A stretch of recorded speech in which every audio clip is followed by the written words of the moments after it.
राधे राधे दोस्तों, आज मैं आप सभी लोगों को बताने वाला हूँ धार्मिक मान्यता के अनुसार भगवान पर गौमूत्र क्यों छिड़का जाता है और साथ में जानेंगे गौमूत्र का सबसे बड़ा रहस्य और अंत में जानेंगे हम धार्मिक मान्यताओं के अनुसार गौमूत्र को पीना चाहिए या नहीं। तो दोस्तों वीडियो में बने रहें अंत तक।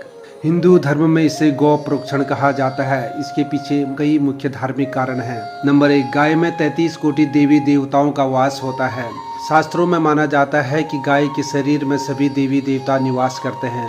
गौ माता को कामधेनु का रूप भी माना गया है, इसलिए गाय से निकली हर चीज, दूध, दही, घी, गौमूत्र, गोबर को पवित्र और दिव्य माना जाता है। नंबर 2 है पंचगव्य और शुद्धिकरण। वेदों और पुराणों में पंचगव्य का बहुत महत्व है। गाय का दूध, दही, घी, गौमूत्र और गोबर।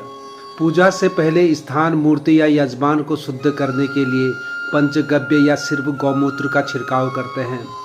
मान्यता है कि इससे नकारात्मक अशुद्धि और दोष दूर हो जाते हैं। मंदिर में प्रवेश से पहले और मूर्ति स्थापना के समय हमेशा गौमूत्र का छिड़काव किया जाता है। नंबर 3 है यज्ञ और वैदिक परंपरा। प्राचीन काल से यज्ञ हवन में गौमूत्र का प्रयोग किया जाता है। इसे अग्नि को शुद्ध करने वाला माना जाता है।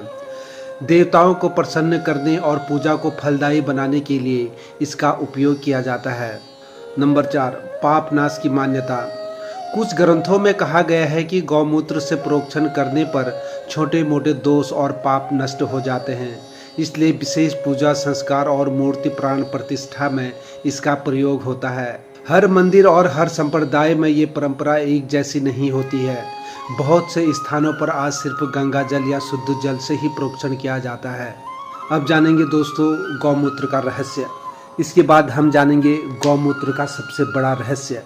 हिंदू धर्म, आयुर्वेद और पुरानी परंपराओं में गौमूत्र को सिर्फ गंदा नहीं माना गया है। इसके पीछे 3 बहुत बड़े रहस्य बताए गए हैं। नंबर 1, आध्यात्मिक रहस्य। देव मंदिर शास्त्रों में कहा गया है कि गाय के शरीर में 33 कोटि देवी देवता का वास होता है, इसलिए गाय से निकली हर चीज दिव्य मानी जाती है।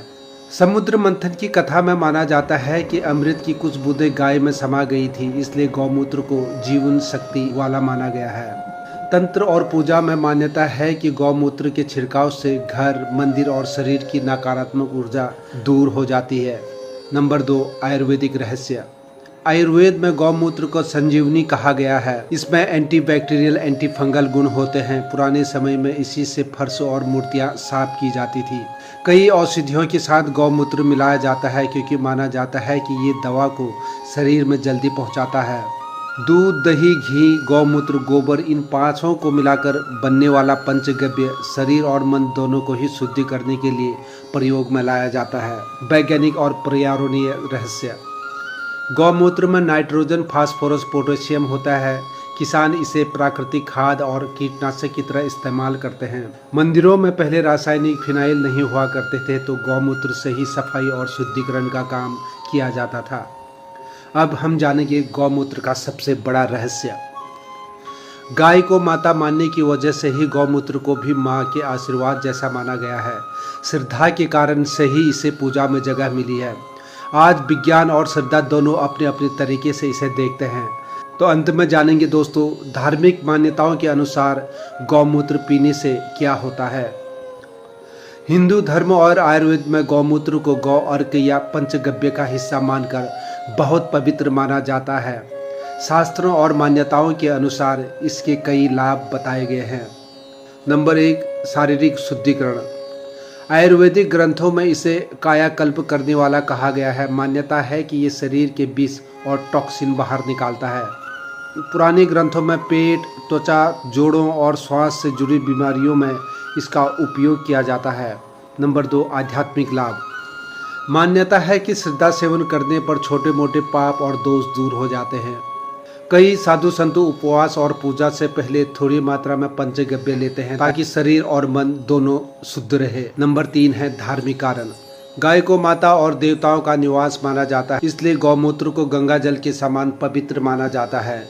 वेदों में इसे अमृत के समान बताया गया है क्योंकि समुद्र मंथन की कथा से इसे जोड़ा जाता है।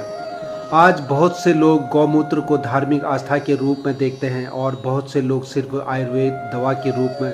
तो दोस्तों कैसी लगी आप सभी लोग को ये जानकारी? कमेंट करके ज़रूर बताएं और मेरे चैनल गृहलक्ष्मी में आने वाले हर वीडियो को लाइक और शेयर ज़रूर करें।